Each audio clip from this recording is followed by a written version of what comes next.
মৰমৰ ছাত্ৰ-ছাত্ৰীসকল সৰল সূতৰ আৰু কেইটামান অংক তোমালোকক মই কৈ দিছোঁ। আজি আমাৰ ভিডিঅ' নম্বৰ 2 হ'ব। এই ভিডিঅ'টোৰ পিছত আমি নেক্সট চেপ্টাৰ লৈ যাম, চেপ্টাৰ 12, তাৰপিছত হ'ব 13, নহয়নে? গতিকে তাৰপিছত তোমালোকে 5 নম্বৰ কুৱেশ্যনটো তোমালোকে লক্ষ্য কৰিছা। তাৰপিছত হ'ব মই হাইলাইটাৰ লৈছোঁ। হাইলাইটাৰ হ'লে তোমালোকৰ সুবিধা হ'ব। হাইলাইটাৰ এনেকুৱা লৈছোঁ। এজন মানুহে বছৰি 16% সৰল সূতত 2 বছৰৰ বাবে 4,000 টকা ধাৰ ল'লে। 2 বছৰৰ পাছত তেওঁ কিমান টকা পৰিশোধ কৰিব লাগিব? আচ্ছা, তেনেহ'লে তোমালোকে নিশ্চয় গম পাইছা কিমান টকা ধাৰ লৈছে। ধাৰে লৈছে তোমালোকৰ 4,000 টকা। সূতৰ হাৰ তোমালোকৰ 16% আৰু বছৰ তোমালোকৰ কিমান আছিলে? 2 বছৰ। কিমান টকা পৰিশোধ কৰিব লাগিব? তাৰ মানে হ'ল কি আমাক কি উলিয়াব লাগিব? আমাক উলিয়াব লাগিব সবৃদ্ধিমূল বা সুতমূল। ঠিক আছে, মই তোমালোকক ইয়াত ধুনীয়াকৈ বুজাই দিছোঁ। ইয়াত তেনেহ'লে কিমান টকা ধাৰ লোৱাইছে? ৰেড আমাৰ টকা ধাৰ লৈছোঁ যিটো সেইটো প্ৰিন্সিপাল হ'ল তোমালোকৰ 4,000 টকা। তাৰপিছত টাইম হ'ল আমাৰ কিমান? 2 বছৰ, 2 years। মতা বেছি হৈছে, অলপ ক্ষীণকৈ লৈছোঁ ৰ'বা। সুতৰ হাৰ আৰু ৰেট অফ ইণ্টাৰেষ্ট কিমান আছিলে আমাৰ? ৰেট অফ ইণ্টাৰেষ্ট আছিলে আমাৰ 16%। 16%, এতিয়া বেছি চিকনা হৈ গ'ল। 16%। আমাক উলিয়াব লাগে কি? Amount equal to what? তেনেহ'লে আমি লিখিম কি বাৰু? আগৰ দৰে আমি জানো কি জানো? Simple interest I is equal to PRT/100। হয়নে? ইমান মোটা কেনেকৈ হ'ব লাগে?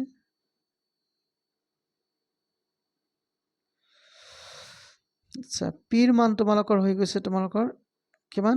4,000 আৰৰ মান 16 আৰু টিৰ মান 2 years। তাত 100 আছে, 100। এতিয়া আমি কাটাকাটি কৰিম। এই 2 শূন্য, এই 2 শূন্য আমি কাটিলোঁ। তাৰপিছত তলত থাকিবলৈ একোৱেই নাই, 1 আছে। 1ক আমি পূৰণ নকৰিলেও হয়, তোমালোকে জানা। তেনেহ'লে এইবাৰ আমি কৰিম কি? ইকুৱেল টু জাষ্ট পূৰণ কৰিম আমি, মানে 4 × 2 = 8, 8 পূৰণ 16 আৰু ইয়াত শূন্য এটা আছে, শূন্য লগাই দিয়া তোমালোকে। এতিয়া আকৌ 8ৰ লগত পূৰণ কৰিলেই হ'ল কেছটো। 6 × 8 = 48, 48ৰ 8 হাতত 4, 8 × 8 আৰু 4 12। গতিকে তোমালোকৰ 1280 টকা হ'ল। 1280 টকা তোমালোকৰ সুদ হ'ল, জাষ্ট ইণ্টাৰেষ্ট। ইণ্টাৰেষ্ট যদি আমাৰ 1280 টকা হয়, ইয়াৰ লগত যিহেতু তোমালোকক শ্বৰ্টকাট কৰিবলগীয়া হয় পৰীক্ষাত আৰু ষ্টাইল কৰিব নালাগে, ইয়াত 4,000 তোমালোকে এড কৰি দিয়া। 0,825 5,280 টকা তেওঁ পৰিশোধ কৰিব লাগিব। এইটো আমাৰ অপশ্যনত আছেনে নাই? এই যে তোমালোকৰ 4 নম্বৰ অপশ্যনটো লক্ষ্য কৰিছে নহয়, এইটো হয় তোমালোকৰ ৰাইট এনচাৰ। কুৱেশ্যন নম্বৰ 7ত আমি গৈছোঁ।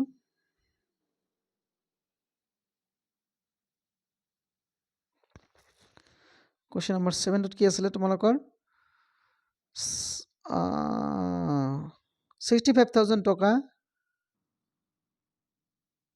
65 নহয়, 6,650 টকা। ৰ'বা, মই তোমালোকৰ হেৰি লৈ আহিছিলোঁ। এইবাৰ তোমালোকে চাইছে ইয়াত 650 টকা 6 বছৰৰ। বাপৰে, ইমান মোটা হয় কিয় এইবিলাক?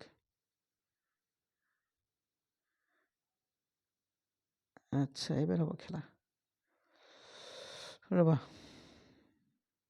তোমালোকৰ 650 টকা 6 মাহত সৰল সুত 32.50 টকা বছৰি সুতৰ হাৰৰ শতাংশ হ'ল।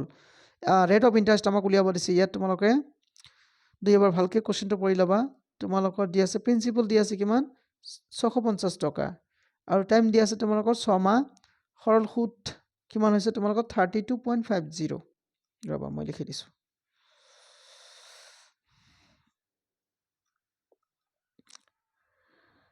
ইয়াত তোমাৰ ইণ্টাৰেষ্ট আছে কিমান আছে? 32.50 টকা। আচ্ছা, টাইম দি আছে তোমালোকৰ 6 মান্থ। 6 মান্থক বছৰলৈ কনভাৰ্ট কৰিলে কি হ'ব? 6/12 কটাকটি কৰিবা তোমালোকৰ হাফ হৈ যাব হাফ ইয়াৰ্ছ আৰু প্ৰিন্সিপাল পি কিমান দি আছে 650 টকা নাই তেনেহ'লে আমাক কি উলিয়াব লাগে ৰেট অফ ইণ্টাৰেষ্ট ইয়াত নাই তোমালোকে ৰেট অফ ইণ্টাৰেষ্ট কিমান উলিয়াবা আকৌ সেই একে ফৰ্মুলা আমি জানো I ইকুৱেল টু PRT/100 তাৰপিছত ইয়াতে তোমালোকে কৰিবা কি I ৰ মান বহাই দিবা 32.5 জিৰ' লিখাৰ দৰকাৰ নাই P ৰ মান আছে 650 R ৰ মান উলিয়াব লাগে টাইমৰ মান 1/2 1 ইয়াত লিখা 2 ইয়াত লিখা তেনেহ'লে ইয়াত তলত 100 তো আছে 100 তো এনেকৈ দিলা এইবাৰ হ'ব আমাৰ কাটাকাটিৰ পালা এই শূন্য আমি কাটি দিছোঁ আচ্ছা তাৰপিছত হ'ল কি তোমালোকৰ এইবাৰ ক্ৰছ মাল্টিপ্লিকেশ্যন তোমালোকে গম পোৱা নহয় যে এই তলৰখিনি আমি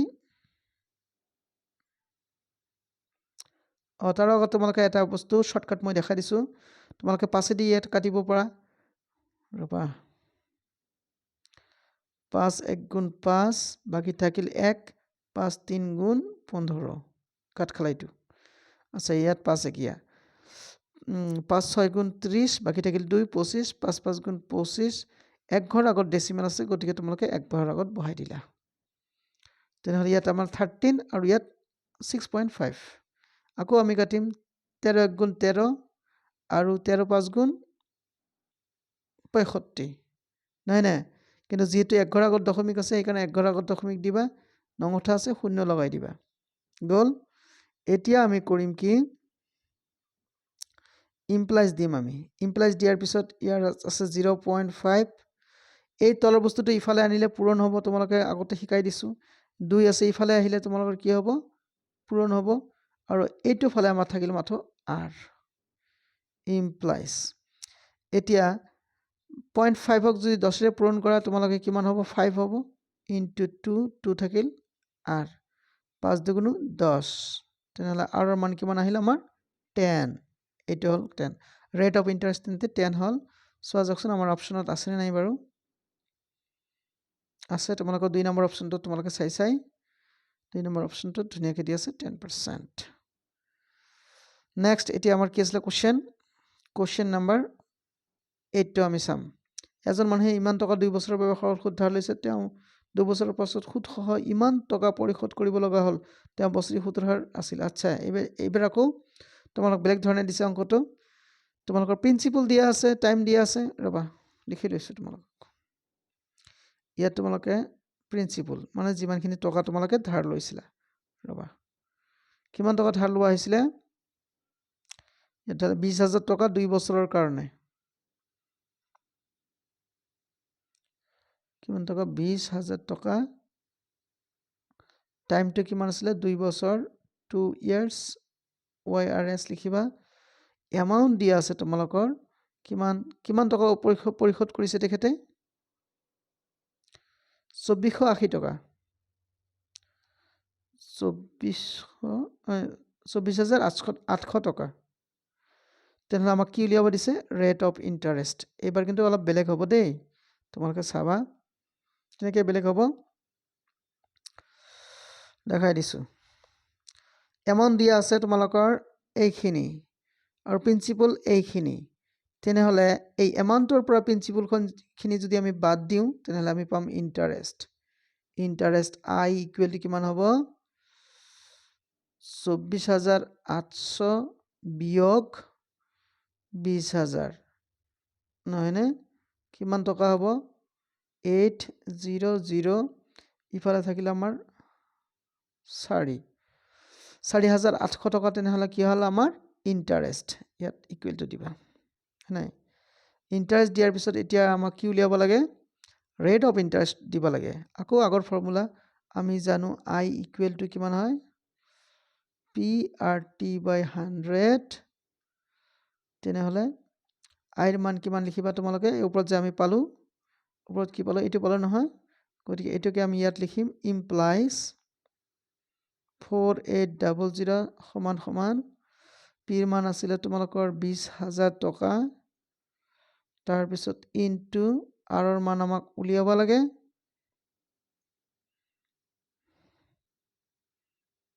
আৰৰ মান উলিয়াব লাগে টাইমৰ মান দিয়া আছিলে তোমালোকৰ 2 বছৰ তলত 100 2 বছৰ আছিল নহয় ৰবা মই চাই দিছো 2 বছৰ নহলে আকৌ ঝামেলা হ'ব হা তেওঁ 2 বছৰৰ পাছত সুদ সহ ইমান টকা দিছে ঠিক আছে টাইমৰ মান তোমালোকৰ 2 আছে এতিয়া আমি আকৌ আগৰ দৰে কাটাকাটি কৰিম কাটাকাটি কৰি ইয়াৰ 2 শূন্য ইয়াৰ 2টা শূন্য আমাৰ কাট খালে হয়নাই তাৰপিছত তোমালোকে জানা ইয়াত ইকুৱেল টু আছে আৰু ইয়াত প্লাস মাইনাস একো নাই সেই কাৰণে তোমালোকে ডাইৰেক্ট কৰিব পাৰিবা কি ইয়াৰ 2টা শূন্য ইয়াৰ 2টা শূন্য কাটি দিব পাৰিবা আকৌ কাটিব পাৰিবা কি 2 2 দুগুণ 4 তাৰপিছত 2 4 গুণ 8 হয়নাই তাৰপিছত ইয়াত আকৌ থাকিল 2 হয়নাই যদি আকৌ কাটিব পাৰা 2 12 24 তেনেহলে ইফালে থাকিলে আমাৰ 12 আৰু ইফালে থাকিলে আমাৰ 8 therefore rate of interest কিমান হ'ব 12% চোৱাচোন ইয়াত আছে নে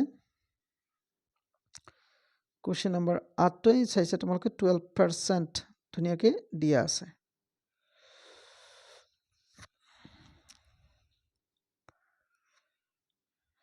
আচ্ছা এইখিনিতে তোমালোকৰ এটা শৰ্ট কোৱেশ্চন তোমালোকক দি দিছো তোমালোকৰ এই কোৱেশ্চনটো তোমালোকৰ কাৰণে থৈ দিলো তোমালোকে নিজে সলভ কৰি কমেন্টত তোমালোকে জনাবা মোক কমেন্টত জনালে তোমালোকে যদি শুদ্ধ হ'ব পৰা তেনেহলে তোমাৰ কাৰণে নিশ্চিত গিফট আছে কোৱেশ্চনটো মই খুব ধুনিয়াকে বুজাই দিছো তোমালোকক ৰবা যাতে তোমালোকৰ কৰা সুবিধা হয় এগৰাকী মহিলাই তেওঁৰ বান্ধৱীৰ পৰা 3000 টকা লৈছে কিমান হাজাৰ 3000 তেনেহলে ইয়াত পি হ'ব তোমালোকৰ কিমান টকা 3000 টকা গল থাৰ ললে তাৰছ কি কৈছে তেওঁ 1 বছৰ পাছত বছৰি 8% সৰল সুদ সহ টকা ধনখিনি ঘূৰাই দিবলৈ সন্মত হল তেনেহলে ইয়াত টাইম কিমান হ'ব আমাৰ টাইম হ'ব আমাৰ 1 বছৰ ৰেট অফ ইন্টাৰেষ্ট হ'ব তোমালোকৰ 8% এতিয়া আমাক কি উলিয়াব লাগে তেন্তে এমাউন্ট উলিয়াব লাগে তোমালোকে এমাউন্ট ধুনিয়াকে উলিয়াই কমেন্টত তোমালোকে জনাবা জনাৰ পিছত তোমালোকৰ যদি শুদ্ধ হয় তেনেহলে